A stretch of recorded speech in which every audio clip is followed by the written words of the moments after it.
बात कर ली महिलाओं की प्रॉब्लम्स की और उसके पीछे क्या रीजंस हैं। अब इसका समाधान क्या हो सकता है कि विमेन एंटरप्रेन्योर्स की जो हिस्सेदारी है वो बढ़े।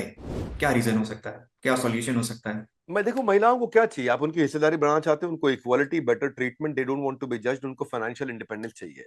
ठीक है। अब देखो, लेकिन हो क्या रहा है हमारे देश में? औरत की हालत हमारे देश में एक फूल की तरह है। जी। फूल कैसा है? या तो उसे भगवान के दर्जे पे सजाया जाता है या पैरों के तले उसको रौंदा गया है। जी। एक तरफ तो वो मर्दानी है, जी। दूसरी तरफ वो मर्द जो लिख रहे हैं अपनी महिला की कहानी है। क से किचन, क से करियर। तो क से किचन, क से करियर में एक पे ध्यान दे दिया, पर एक क यानी किचन पे ध्यान दे दिया, पर दूसरा क करियर बनाने पे ध्यान ही नहीं दिया। तो आपको ये स्वीडन से आप सीख सकते हैं बेस्ट प्रैक्टिस। वो फ्री नेटल केयर देता है, वो maternity leave, paternity leave combined 480 दिन की देता है। वो मंथली अलाउंस देता है पर चाइल्ड के। वो महिला अपने बच्चे का अलाउंस दे देंगे, उसको पैसा दे देंगे 16वें जन्मदिन तक। तो वो हम्म। महिला काम भी कर पाती है साथ साथ। हम्म। वो जेंडर इक्वालिटी पे अलग ही लेवल का काम कर रहे हैं। ये हम्म। अलग ही देश है। ये हम्म। कहता है कि लड़कियों को बाइक, स्कूटर, कार और गन जैसे खिलौने भी दे दो, और हम्म। लड़कों को डॉल से भी खेलना सिखाओ। हम्म। आपको पता है आज स्वीडन में 66% जो कॉलेज के डिप्लोमा है वो फीमेल स्टूडेंट को मिल रहे हैं, लड़कों से भी ज्यादा मिल रहे हैं। आधे मंत्री उनके देश के अंदर महिलाएं हैं। Half of the country's ministers are women. तो जो स्वीडिश महिला है वो 87% ऑफ मैन इनकम जनरेट कर रही है। ये काफी अच्छा नंबर माना जाता है। भारत के अंदर बिल्कुल अभी केवल बिल्कुल। 33%, शहरों में भी केवल 33% महिलाएं हम्म। इंडिपेंडेंट इन्वेस्टमेंट कर पाती हैं। तो तकलीफ कहाँ है? आज जो हमारे देश में रेप केस हो रहे हैं जी। उसमें 10% से कम रिपोर्ट होते हैं। और जो 10% रिपोर्ट होते हैं उसमें भी 95% जो ऑफेंडर है वो उसका अपना जानने वाला रिश्तेदार होता है, चाचा होता है, ताऊ होता है, दूर का मौसा फूफा होता है। ट्रेंड होता है। जो रेप करने वाला है वो असली प्रॉब्लम घर के अंदर है, घर के बाहर नहीं है।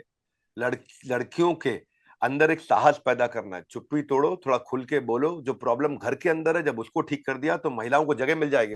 यूएस ने भी एक बिजनेस सेंटर बनाने शुरू कर दिए महिलाओं के। उन्होंने 1.5 लाख महिलाओं के लिए बिजनेस सेंटर बना दिए। अगर आपके पास ऑफिस नहीं है तो आप यहाँ पे आके training, mentoring, business development, funding, opportunity, महिलाओं के लिए अलग ऑफिस बना दिया उन्होंने। यहाँ पे आकर के आप फ्री में सुविधा लेकर जाइए। इसको WBC बोलते हैं, women business centre in USA. Hmm. Australia की एक मुझे चीज अच्छी लगी। आप देखेंगे अर्षद भाई, ऑस्ट्रेलिया ने एक्सेलरेटर और इंक्यूबेटर महिलाओं के लिए अलग कर दिए। उन्होंने क्या किया? सपोर्ट, उनको क्वालिफाई कराना, उनको एडवाइस करना, उनको शोकेस कराना, उनकी स्टार्टअप फंडिंग के लिए उनको विमेन लेड बिजनेस को अलग लेवल का सपोर्ट देना। जी। तो बेसिकली अगर ये सब किया जाए तो महिलाओं को बहुत फायदा होगा।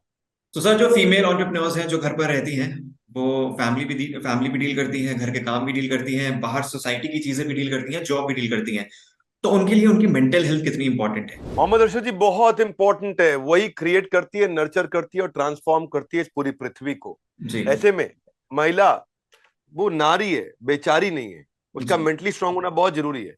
अदरवाइज वो मेंटली स्ट्रांग नहीं होगी तो स्ट्रांगली मेंटल हो जाएगी और वो ब्रेकडाउन को सफर करेगी। जी। हाँ। उसको एडवर्सिटी को अपॉर्चुनिटी में कन्वर्ट करना है। उसके पास में ऐसे रेफरेंस पॉइंट्स होनी चाहिए, उसको ऐसी बायोग्राफीज पढ़नी चाहिए, उसको ऐसी बायोग्राफी बेस्ड मूवीज और बुक्स पढ़नी चाहिए जिससे उसको इंस्पिरेशन मिल सके, जिससे वो स्ट्रेस को स्ट्रैटेजी में बनाए, जिससे वो होपलेस एंड को एंडलेस होप बनाए, जिससे वो गिव अप नहीं करे, वो गेट अप करे। उत्तिष्ठ जागृत प्राप्य वर्ण ने बोलता, जैसे स्वामी विवेकानंद ने कहा, उठो, खड़ो, जागो, हो, आगे बढ़ो। उनको आज उन चीजों पे फोकस करना चाहिए जिसको वो कंट्रोल कर सकती हैं। हमारे साथ जुड़े रहने के लिए आपका, मोहम्मद अरशद जी, बहुत बहुत धन्यवाद। एंड विवेक जी, जो आपने बातें करी आज, जो हमें चीजें बताई, वो मुझे पूरी उम्मीद है कि जो भी सुनेगा बहुत मोटिवेट होगा, बहुत इंस्पिरेशन मिलेगी। एंड बहुत अच्छा लगा आपसे बात करके सर। मोहम्मद अरशद जी, आपको भी महिलाओं की बहुत दुआएं मिलेंगी और हमारी बिल्कुल तरफ सर। से भी आपका विशेष धन्यवाद। बहुत बहुत शुक्रिया सर, थैंक यू।